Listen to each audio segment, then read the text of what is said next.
Hey bird nerds, this is Chris here. I'm just gonna bring you guys another video today. I was thinking and I was going through some of the comments that I've seen on the channel and on a lot of my videos, and I have a lot of people asking for, you know, what types of medications, what types of supplements do I give my birds. And you know, when it comes down to it, I try really hard to not have to give my birds medications. I try to give them,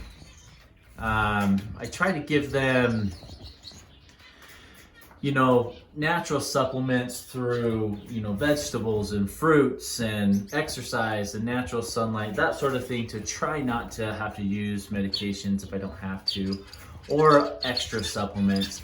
But being in captivity, you know, some of those things you just kind of have to do. And so it's important to have those on hand. And, you know, I would rather have them and not need them than need them because I have a sick bird, but I don't have any on hand. And so just wanted to do a video real quick and talk about some of the medications that I keep on hand and the benefits of them, and maybe even some of the supplements that I use as well. So I try and keep it limited, so it's not a huge amount, but you know, the more birds you get, seems like the more stuff that you stockpile up too. So Peak Lemonade wants to say hi to you guys real quick. She keeps flying back and forth. Hi, sweetie.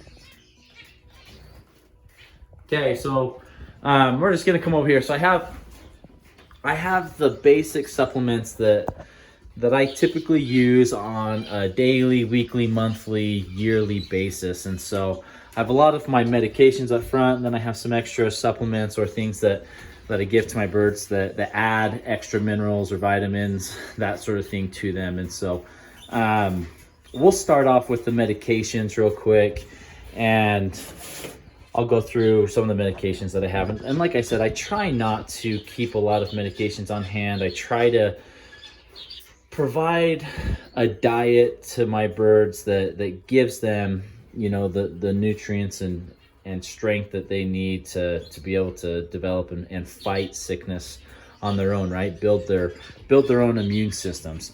But that doesn't always work. That doesn't always happen. Birds get sick, and so it is important to have some medications on hand for them.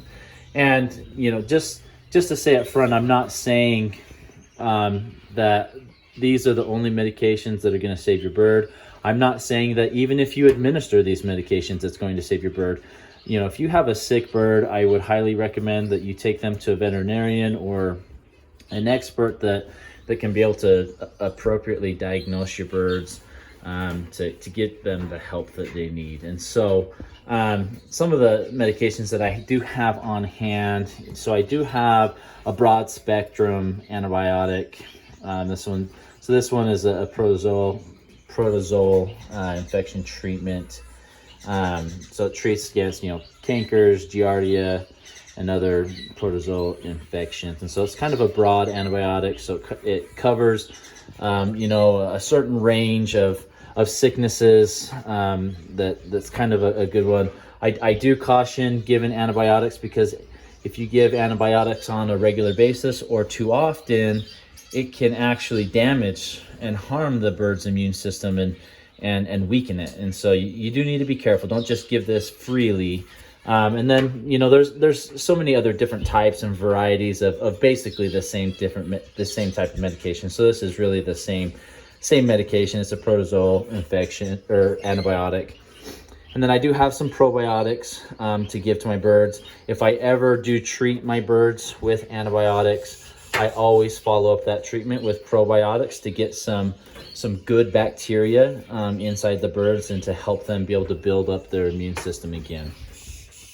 So I do have a medication that does fight against mite and lice. So this one is a spray version. So if I see lice or mites on my bird's feathers or on the outside or in nest boxes, I will spray them with this. They do come in larger bottles with a spray nozzle on the top of them. So this is important, and they have different varieties and forms. And I have three different types of mite medication. So I have this one that is more of a spray that I use for external properties, and then I have S76. This is a great supplement. So this also fights against mice, worms, lice.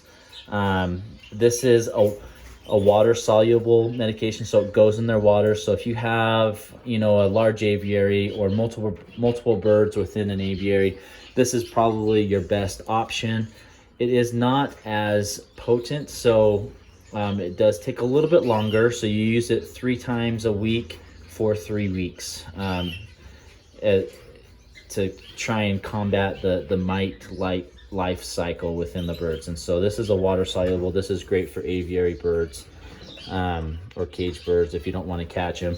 And then I have scat, which also the same thing, fights against mice, lice, air sac.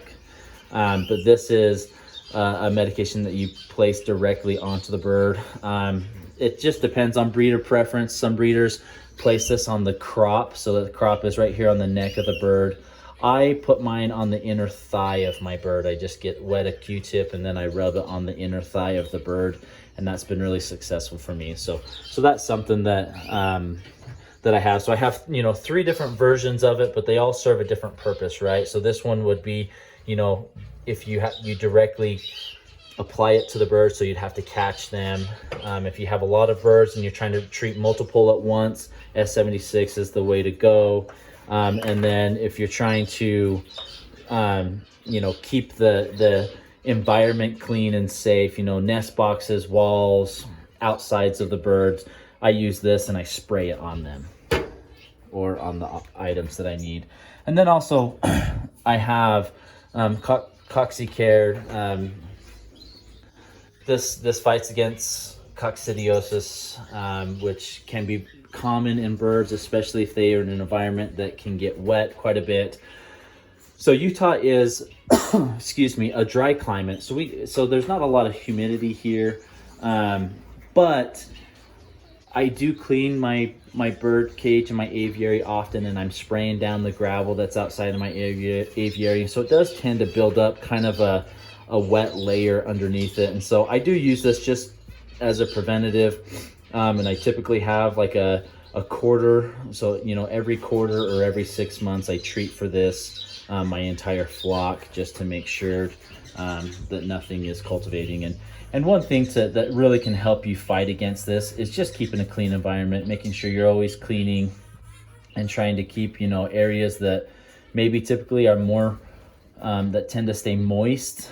Try and keep those areas dry the best you can, because moist, warm areas is where this bacteria can grow, and that's when it really starts affecting your birds. So another thing that I have also is I just have a water cleanser. So I do use the large Tupperwares with water in it, and the birds do tend to poop in there, and I can't change the water until I come home from work. So I typically add a water cleanser in there that helps fight against bacteria building up, and just trying to keep the water as clean and safe as I possibly can. So Moving on, and these are more supplements. Those are the medications that the majority of the medications that I use, that I think are important, good, quick emergency medications to have on hand.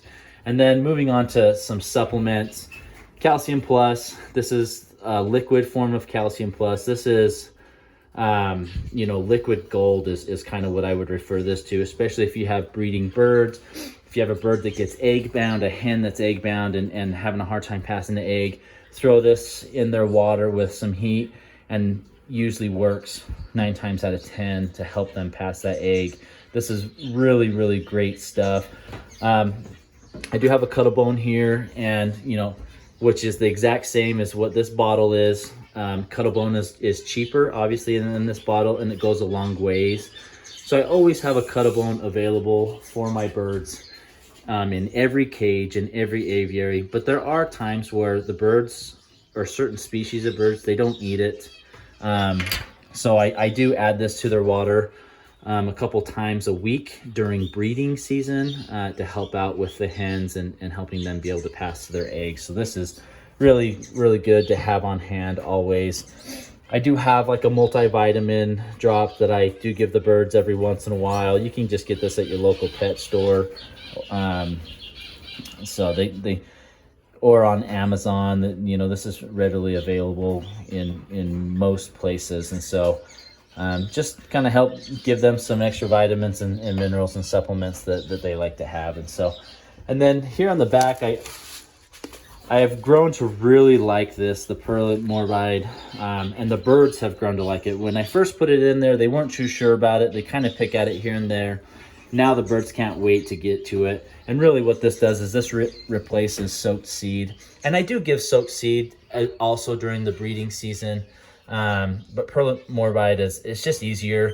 It's, it takes 10 minutes to make instead of, a couple days of soaking the seeds. You don't run the risk of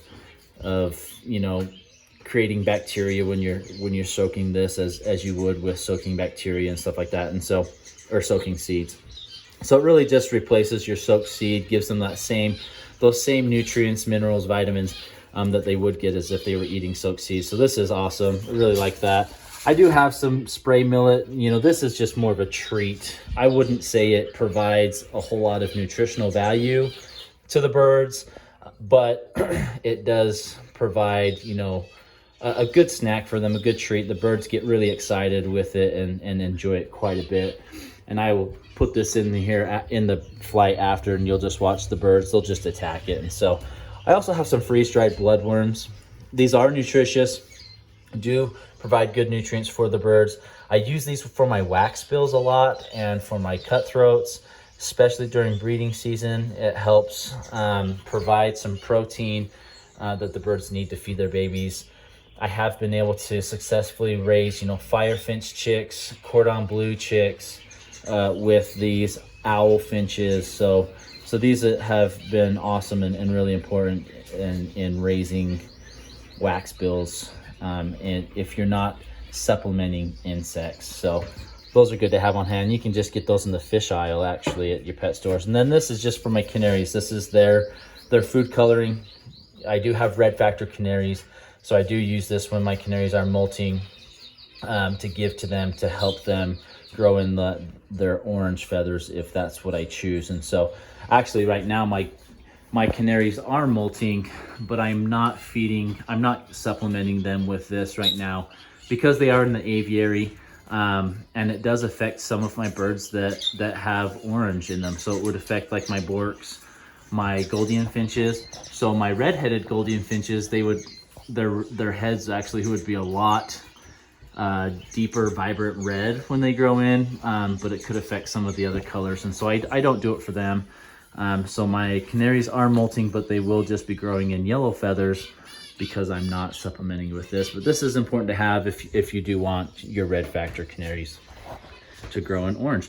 So that's the basic run through of what I would have on hand or try to have on hand at all times, in case of an emergent situation, or just for the overall general health of my birds and what I provide to them on, you know, a weekly or monthly basis. And so I hope that helps you guys out.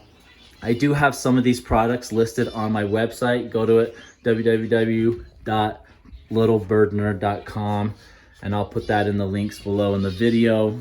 Also, you can get to it through subscribing through my channel. I do have links that directly hook up to my website. And there's several other websites out there, Amazon, that all of these products are readily available and easy to get to. So I hope that helps out. Hope you guys enjoyed that. Appreciate you guys watching these videos.